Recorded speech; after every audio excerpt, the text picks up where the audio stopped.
Good evening, and welcome back to Breathing Space, the quietest corner of the internet. I'm Sam. Join me Monday through Thursday every week for a relaxing podcast to help you wind down, de-stress, and drift off into the deep sleep you deserve. Tonight, lie back and listen in as you're transported to your very own luxury yacht, bobbing between the beautiful Greek islands. Before you escape to the azure waters of the Aegean Ocean, let's take a moment to wind down. Come to a comfortable position and allow your eyes to drift closed after another long day. Draw a deep breath in through your nose and exhale out through your mouth. Breathe in and out. With each in-breath, your body is growing calmer, and with every out-breath, you can feel your mind beginning to clear. Take a moment to visualize yourself stretched out on the soft golden sands of a beach. You can feel the sunlight warming your skin and helping your muscles to loosen and relax. The sun's warmth travels from the crown of your head across the muscles of your face, helping them to soften. You can feel the tension in your jaw releasing as the heat of the sun sinks beneath your skin.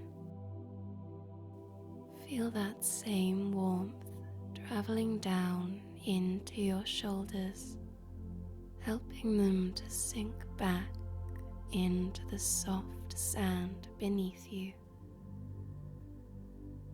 Feel your core release and soften in the sunlight, allowing your breath to sink and settle a little deeper within you.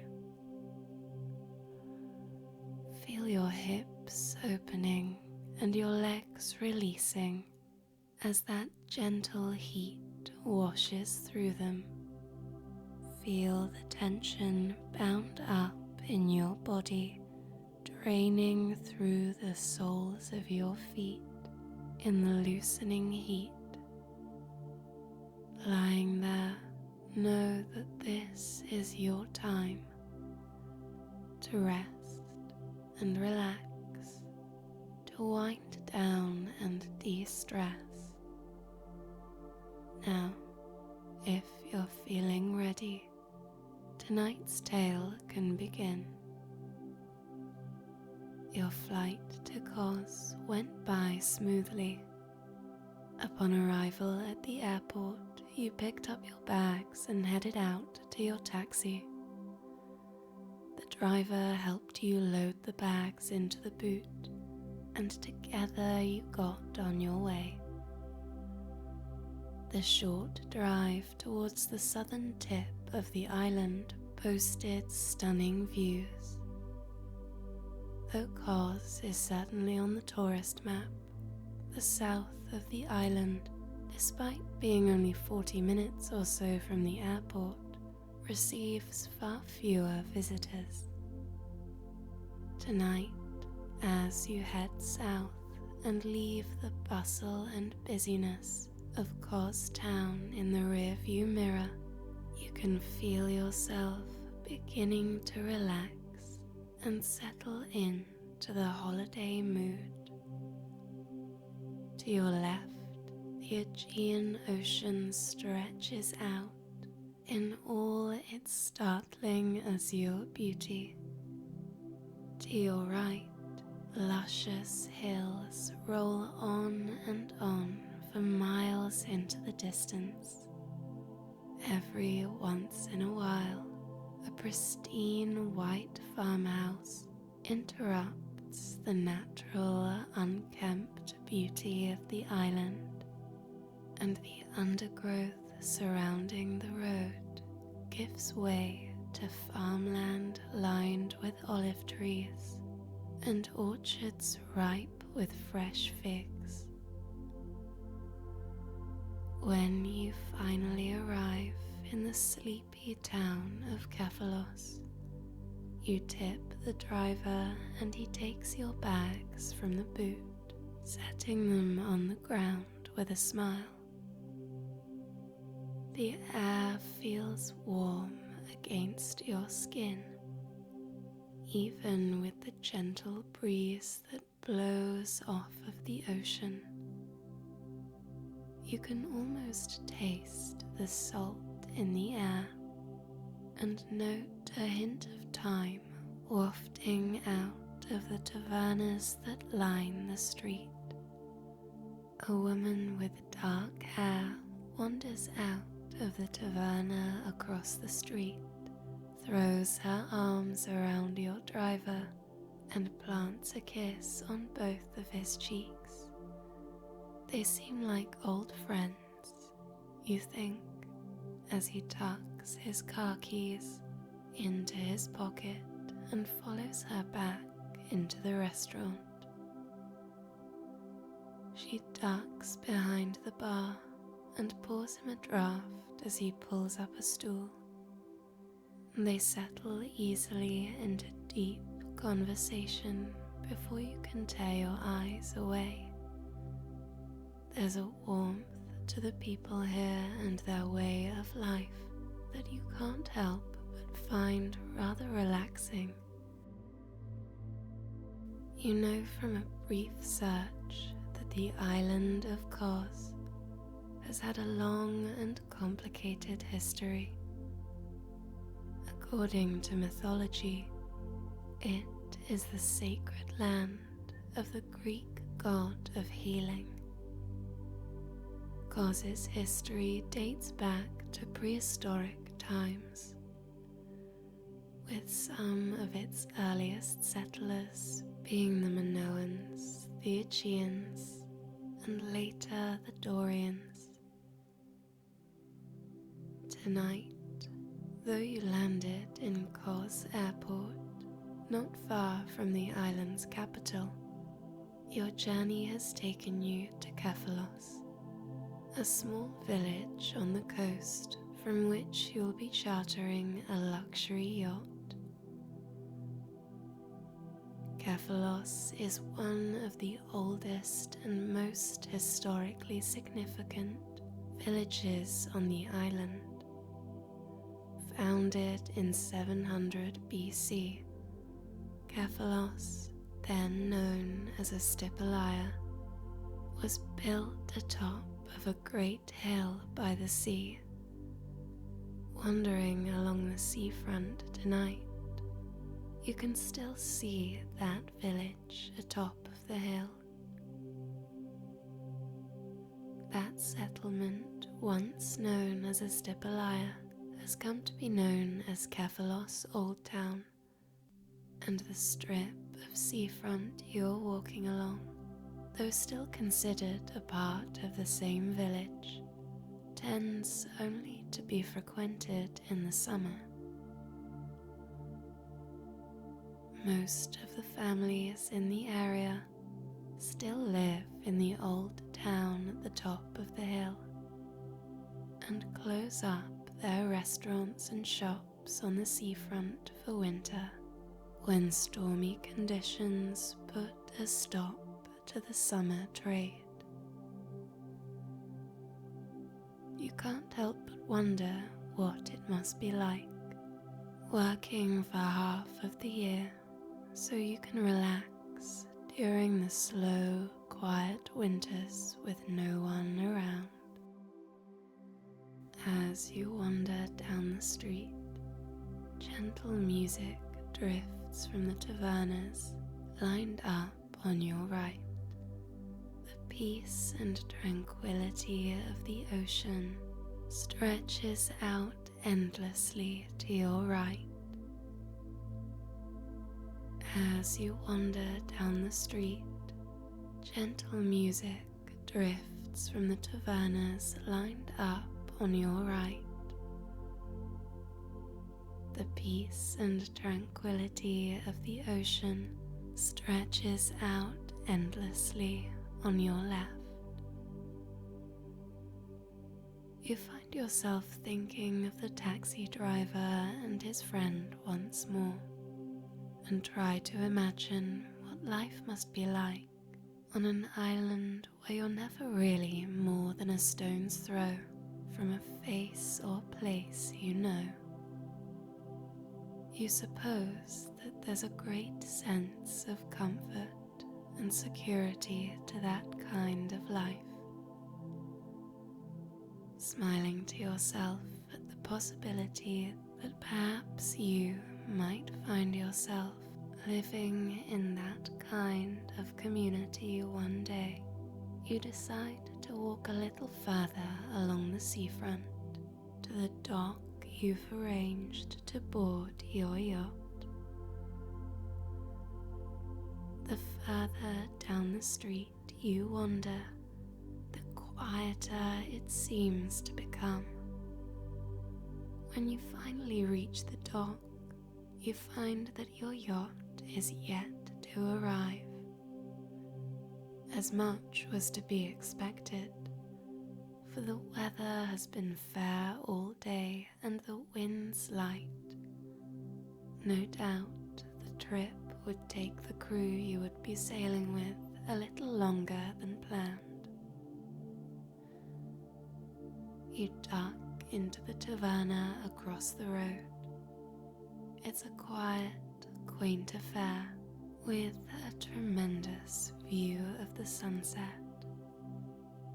You pull out a wooden chair and get settled as the waiter approaches.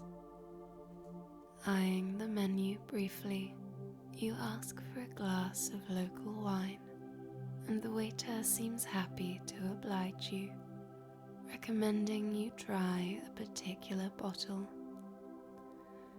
He asks what has brought you to this side of the island, and you explain that tonight you'll be chartering a yacht from Kos to Ikaria, and after that, simply seeing where the wind blows you.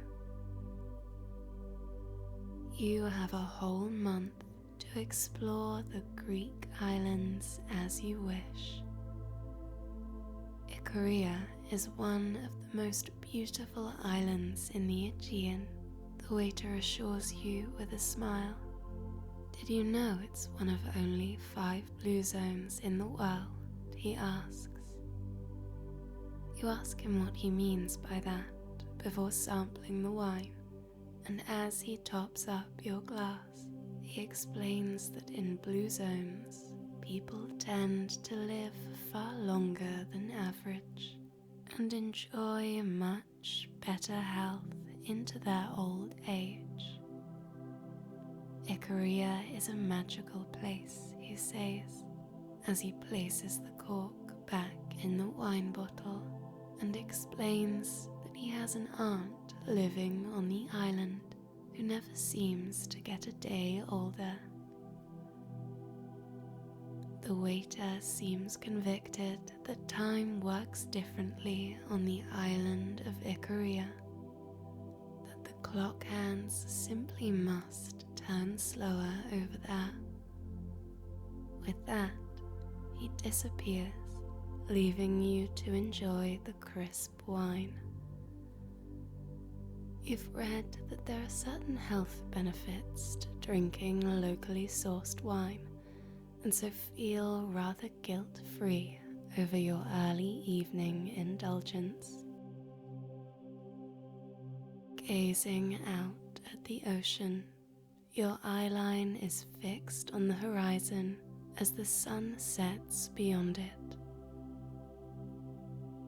After a while, you begin to see the tall masts of a yacht poking out over the horizon. It's not long before the silhouette of 2 tall triangular sails cuts into the sun and creates the most wonderful silhouette. The boat drifts nearer and nearer to the island, and when it's not too far from the dock across the street, you begin to think that perhaps it might be the yacht that you'll be chartering. As it drifts nearer and nearer still, you begin to make out the black lettering on its stern, denoting the name you had been hoping to see, Katerina. Perfect timing, you think, as you drain the last sip of wine from your glass, thank the waiter for his hospitality, and wander out of the taverna. You cross the street and make your way down the wooden dock. The boat is just mooring up as you make your approach, and it's not long before the crew is welcoming you aboard with wide smiles. Together there will be just 4 of you on board for the duration of the trip. The 3 that have come to pick you up are already seasoned sailors, and you're hoping that this month they'll help to show you the ropes. The group seem to already be good friends, and you look forward to getting to know them better in the morning. But the first order of business is of course to set sail before sundown. The skipper offers to take your bag to your room, and you accept, tired after a long day of lugging it around. As the boat drifts away from the dock, you take the time to explore the yacht that will be your home for the next 4 weeks. There's a well-equipped kitchen, a cabin quarter, your own private room and ensuite. Above deck the sails are white, the wooden deck and the view beyond the railings spectacular. You take a seat at the back of the boat and dangle your legs over the edge as you watch Kos fade into the distance. The little spots of light eventually peter out into the distance as day gives way to nighttime, and you enjoy perhaps the most beautiful night sky you have ever seen. Out here, where there is no artificial light to cloud your vision, the stars seem to sparkle even brighter than usual, and you're finally able to understand quite how bright the moonlight can be as it dances on the surface of the water and glows reassuringly in the sky above. It's rather relaxing to be drifting so far away from the bustle and busyness of life. Out here, there is no cell service, no Wi-Fi, no landline, no nothing. There is simply you and the stars above as you drift away from your troubles and into a state of deep relaxation. You've been planning this trip for months, and now that you are finally here, it feels almost surreal to be basking in the starlight as you are. After a while, you find that the need for sleep is settling into your body, and clouding your mind. You pick yourself up and, with heavy feet, wander back below deck to your suite. Your bags have been unpacked, your bed is freshly made, and there is even a tiny chocolate biscuit on your pillow. You set it aside for the morning before collapsing into the plush mattress. You let the soft cushions beneath you take the full weight of your body and get cozy. Tomorrow you should make port in Ikaria by mid-morning. The journey is usually quicker, but the winds are light, and so the trip will take a little longer than planned. Not that you mind. You have nowhere to be and nothing to rush around for. The fair weather simply means that tomorrow you can indulge in a nice long lie-in. And with that in mind, you find yourself drifting off into a deep and restful sleep.